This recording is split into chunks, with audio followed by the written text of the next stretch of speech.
Hey y'all, this is my review for Insecure episode 6. It's titled Tired, okay?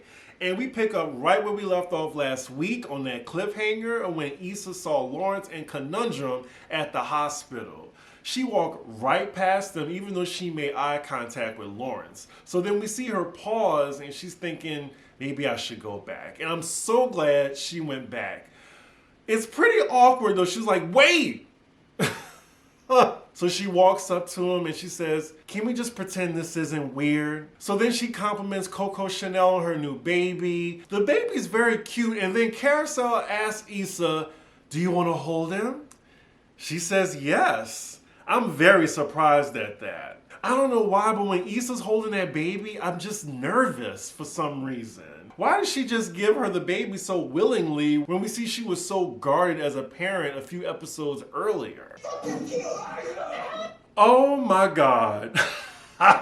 See, I knew it was a fake out. I knew it was. Issa pitched that baby like a basketball, and we all saw the meme. Yes, y'all know the meme I'm talking about. When I first saw this episode, I screamed. I literally screamed and I wanted to apologize to my neighbors. But yes, it is so chaotic. She says, fuck them kids. We then see Issa Portia kick her into the bin saying, fuck you too, bitch. Lawrence like, what the fuck is wrong with you, Issa? And Issa's like, you want some too? And then we hear Flo Milli play, I walk around like that bitch. You know what? I don't even blame her if this was real. That sounds completely terrible. I'm just kidding, y'all. Around like that bitch. And then we see Issa cackling as she walks off, which we know this is a dream sequence now. Like in the back of my mind, I kind of felt it was a dream scene when Circumference handed her the baby. Because I was like, why would she hand her the baby so easily? That's what I think gave it away, but I was completely shocked by this opening. So now we're back with Issa. She's just giggling to herself at the thought of that. So we see she's at home now, but I'm thinking, so she really just walked past Lawrence. She didn't go back at all. That's what I'm assuming that happened. So I'm guessing all this makes her check Lawrence's Instagram. So then she scrolls to a picture of Lawrence and his new baby, and apparently Lawrence has moved back to LA. And she's very shocked by this. Insert the title screen, and then next scene we're with Issa as she is riding Nathan. Like, literally, riding Nathan. Nope. I'm not buying it. I'm not turned on by it. I don't believe it. Like, it's just the lack of chemistry that disappoints me, but, I should be excited to see Kendrick Sampson naked, but I'm not. I don't know why. So as Issa is riding Nathan, it looks like she's trying to get him to say I love you, since we saw in the last episode that she told him I love you first. And he didn't say it back. Nathan isn't taking the hint, so Issa just continues riding him. Looks like she won't be getting a climax from that. But then afterward, we just see them laying in bed and they're just chatting. And as they're laying in bed, she's still trying to press him to say I love you. And Issa, give it up. He ain't doing it. So next scene we're with Nathan, and we're at his place of business, the barber shop. And then we see his other co-workers that we saw in the beach episode. And they're complaining about this one popular barber that's late. And then as his customers complain about him, Nathan then takes on his client. And the fine guy that was trying to smash Molly just gives him a look like he ain't supposed to do that. Now I'm not familiar with, barber etiquette, but I'm guessing it's a unwritten code that you don't take other people's clients, even though they're late. I don't know. Anywho, side note, I am still angry that they robbed us of a sex scene with Nathan's friend and Molly. I still wanted to see that. And I wonder, did he even hit? Was he lucky? We didn't even get no update on that. Next scene, we're with Issa at the hospital. It looks like she's holding down the fort for Molly and just taking care of things while Molly is away off on a retreat. Not a Dr. Sebi reference. Whenever I hear Dr. Sebi, I think Hotep and red flags. So we see Molly FaceTiming Issa from her retreat. Molly is dressing like a bad bitch. Whoever is on wardrobe for Molly is killing it. But yeah, Molly is a nervous wreck asking Issa, is there any update on her mom's condition? We found out that her mom isn't responsive, but she's still stable and there's hope that she'll recover. We did get a hint from the last episode that Molly was going to continue with work, even though her mom is in the hospital. Again, I love Issa and Molly's friendship. I mean, Issa is really holding Molly down, and I love to see it. We love to see it. Molly's feeling a little guilt not being there while her mom's in the hospital, but Issa reassures her that she's not a bad person for continuing to work. I forgot that Issa has a crush on Molly's brother. Her brother is fine though. So next scene, we're with Issa and her very funny assistant. They're on their way to meet a new client to represent for their upcoming event for Issa's company, The Block. So she meets them, and it sounds like they're familiar with The Block due to how Crenshaw was trashing her on social media. So once they hear that she did Crenshaw's event, their excitement changed, and it turns into a "don't call us, we'll call you." And I'm guessing it looks like Crenshaw has pulled in the community. So next scene, we're with Molly and her co-workers, and side note, Insecure know how to cast some fine-ass men. They really do. This man next to Molly, I need to know the actor's name immediately. If y'all know the actor's name, put it in the comments, because wow. I'm a little distracted right now. Like, I need to get laid. Anyway, they're playing first impression. It seems like Molly gets along with her co-workers now. It's a very different season for her. So then Molly says her first impression was that most of them didn't rock with her, and they agreed with her. It's like, yeah, we didn't. So then they're all imitating her how she was when she first got hired there, and then she's like, was I really that bad? They all in unison say yes. I think I said yes along with them. But they reassure her that they love her now, so that's good. And I already know, like, I could see from a mile away, even from last season, that the bald head guy and Molly was gonna hook up at some point. My thing is, if they can find a man for Molly in episode 6, then we can try to find a man for Issa too. But the time is ticking. I mean, after this, we only got 4 episodes left. And for Issa, I'm thinking, well, I'm guessing it's going to be either Nathan or Lawrence. I mean, the choices. I mean, you might as well tell her, okay, gas chamber or electric chair. So then they're all about to take shots. We cut right to the next day as Molly is in bed, passed out, hungover. It looks like she can't remember what happened. And then she sees a watch in the bed. And now she's wondering, oh shit, what did I do? So then Molly heads to the restaurant downstairs. And okay for Molly giving trade in these powder blue sweats. Like, yes, versatility. Her co-workers see her at the bar and then invite her to come sit down with them. They then remind her of what happened the night before, and she was dipping and zooming it. She looks mortified. So then Molly cleverly says that she found the watch in the hallway or on the ground on her way to the restaurant. And she's wondering, who this watch for? And it's for the bald gentleman at the table. I don't know his name yet, y'all. So then I'm thinking, as well as her, did they fuck? Cause I'll allow it. I love it for Molly. I'm surprised she asked him in front of her co-workers, like, did we? And he said, absolutely not. So next scene we're with Issa, and she's at Crenshaw's place of business. I'm assuming she's there because she now sees that his word travels and is fucking up her bag. And it's always nice to see that Kofi actor again. I mean, hopefully it's not too late for him and Issa to, hook up. So it looks like a lot of Crenshaw's employees are not taking too kind to Issa's presence there.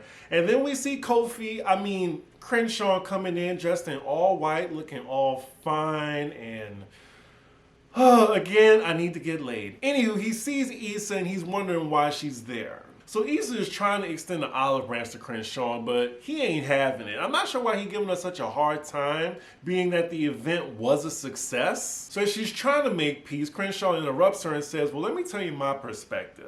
You were more so worried about your bag than my art. He admits that he came for her on social media, and he said, instead of you apologizing to me, you slide into my DMs with some bullshit. He's really checking her right now. I mean, at the end of the day, he did what he wanted on his own terms, and it worked out for everybody. I'm not sure why he had to blast her on Twitter, because I probably would have had the same response. Fuck you. But yeah, maybe I'm biased. So Issa takes in what he's saying and still tries to make peace. But then he says, well, you being here, that must mean you need something. So then Issa just drops the pleasantries and being like, why are you being so damn difficult? She tells him that you are dragging my company and you hurt my ability to help the community. He is just really salty with her for just siding with the company instead of having his back. If she would have had his back, then she wouldn't have got the deal to help him. So it really did help them both in the end. He tells her, you made a choice and you need to own it. And then the cherry on top is he tells her that she inspired him in his next line. And he shows her a shirt that has integrity on it. So Issa's had enough. She's like, I'm taking my brownies. And then he had to have the last word. He said they wasn't hidden anyway. Watch they get together at the end. I know like they gonna get together at some point, maybe. I feel like that's not the last we've seen of him. So next scene we're with Nathan and we're at the shop again, and it looks like the guy that they were all talking about comes in. Looks like a big asshole. So then when Molly's guy asks him for the rent, he's like, oh, Nathan got it. And then he calls him out for stealing his client, and then Nathan calls him out for being late all the time. And the other guy isn't hearing it because he's a complete asshole. So at least the big guy and the girl are kind of backing Nathan up. But then like Molly's guy, he seems like he's more concerned with keeping the asshole happy. Nathan tells him to stop whining, and then that's what really sets him off. He then kind of threatens Nathan and then calls him out for being bipolar. Like, nobody checks him when he says that. And I was hoping Nathan would knock his ass out, but he didn't, unfortunately. In that moment, I felt really bad for Nathan because it seemed like nobody had his back. Whoever played the asshole guy, he looks really familiar, I think from social media, but he did a really good job. Like, I wanted to come through the TV myself and knock his ass out. Next scene, we're with Molly, and she's giving a presentation along with the cute bald guy. She seems really distracted because her family is texting her, and she keeps looking at her phone. It looked like she's bombing the presentation, but the bald guy kind of saves her and takes over. We then cut to the next scene where it's just the two of them and they're having a drink. He then calls her out for the presentation, saying he carried the whole thing. He was just trying to figure out what's wrong. Molly tells him that she was distracted by her brother that kept texting her and thought it was something important. Turns out he was just texting her to find out if the new Chick-fil-A opened, which I still think is important. So cute bald guy just asks Molly what's really going on, and Molly just tells him that she has her mom in the hospital. She still hasn't woken up yet from the stroke. He seems very sympathetic to Molly and even shares his own story about how last year he had a brother in chemo. And I think this is the first non-surface conversation they've both had with each other. And I'm starting to see some chemistry here, and we've all seen this coming a mile away. Yeah, the chemistry between them is really hot. Like, I can see it. Like, y'all see the difference between them two and Nathan and Issa? Like, I can see this for Molly. I want this for Molly. I want her to win by episode 10. I didn't mean for that to rhyme. And now we are back with Issa. And side note, y'all know how they do a little music break and then we look at random items? I think the camera stayed on this box of churros way too long than they needed to. Like, just a second or two longer. It just felt really odd as a transition. But anyway, we see Issa waiting in the food line for her order when none other than Corridor comes popping up behind her. And immediately we can tell this is a dream sequence. Like, coronavirus is here just talking her shit, saying, thank you, Issa, for giving up. And now me and Lawrence are so happy together. They're engaged. His dick grew 2 inches longer. You know how you love that long I was dying at this scene. Not her saying Lawrence makes $1 billion a month. I'm guessing this sequence means that she still misses Lawrence and wishes that it worked. If she is with Lawrence at the end, I think I might scream on camera. I might.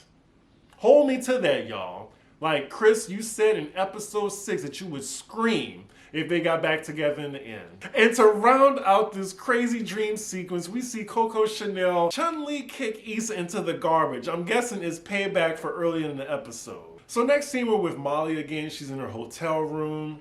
She gets a call from her brother and she has good news. Her mom is awake. She can't speak, but most importantly, she's come to and she's responsive. So after she gets off the phone with her brother, she's just ecstatic that her mom is awake. And then she hears a knock at the door, and I see from the closed captions that the cute bald guy's name is Torian. I think I can remember that. Torian. Okay, so she tells Torian the good news, and that is quite the long embrace. And I think they both realize it, and I was hoping, drag him in the hotel room, girl, drag him in. But no, unfortunately, we're robbed of another Molly sex scene again. Issa don't want us to be happy. I could see that. Yeah, after they let go of each other, it's just awkward conversation surrounding a mug. Next scene, we're back with Issa and Nathan is over and they're about to have dinner. They've clearly both had a long day, but everything is good between them right now. So she asks him how his day is and he's just like, ugh, I don't know. And he says he might be done with the barbershop because he feels like he can't trust nobody there. It's always drama. And he's thinking maybe LA isn't the place for him.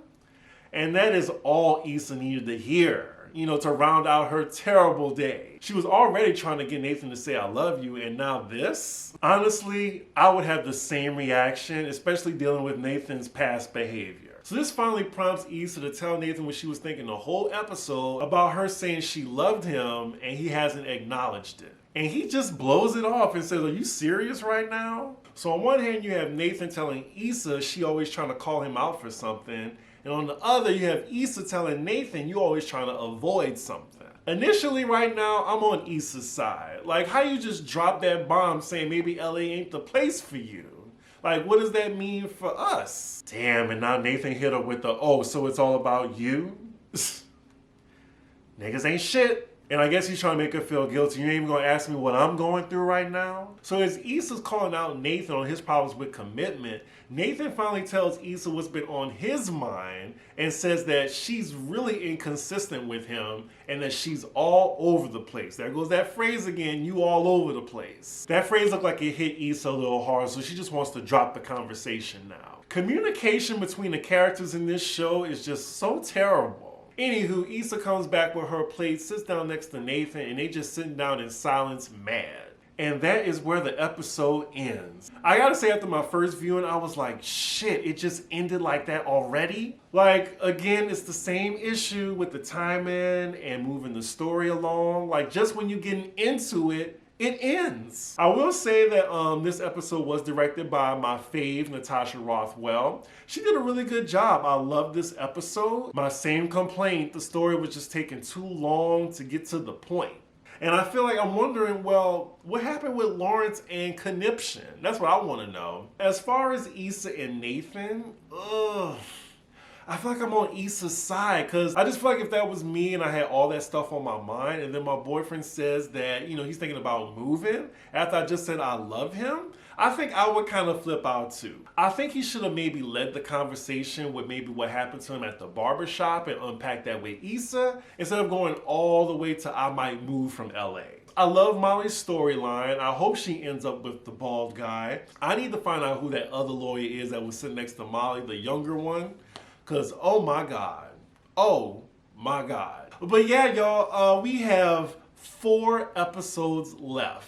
4 episodes left. I saw the preview for episode 7, and it looks so good. I love the episodes when all the girls are together. Those are the best episodes to me. So I'm looking forward to that next Sunday, and yeah, I would love to hear y'all comments on this episode. I think this was better than last week. I really enjoyed it, but these episodes just feel so short, like a YouTube show. I feel like my review may be as long as the show. But with that, make sure y'all like, comment, subscribe, and I will see y'all for the next episode. Bye.